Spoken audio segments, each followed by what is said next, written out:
Vote প্রচারে ব্যানার্জির কাণ্ড বাঁকুড়ায়। স্থানীয় ব্যক্তিকে স্নান করিয়ে দিলেন বাঁকুড়া লোকসভা কেন্দ্রের বিজেপি প্রার্থী সুভাষ সরকার।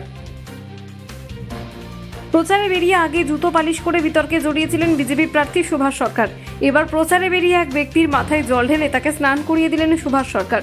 এদিন দুপুরে বাঁকুড়ার ইন্দুপুর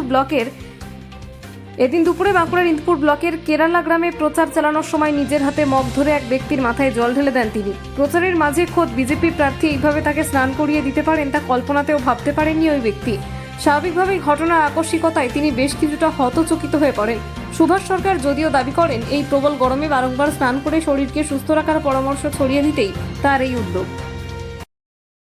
দক্ষিণবঙ্গে বাঁকুড়া সহ কয়েকটি জেলার ওপর দিয়ে যেভাবে তাপপ্রবাহ চলছে, যে তাপমাত্রা, সেই রকম সময়ে প্রচারের মধ্যে ব্রাহ্মণডিহার কেরালা গ্রামে হঠাৎ দেখলাম একজন ভদ্রলোক গাছের তলায় বসে গরমে কষ্ট পাচ্ছে, পাশে তার জল রাখা আছে, আর মনে হলো স্নান করার ইচ্ছে রয়েছে, তাই তার মাথায় জল ঢেলে তাকে স্নান করতে সাহায্য করলাম।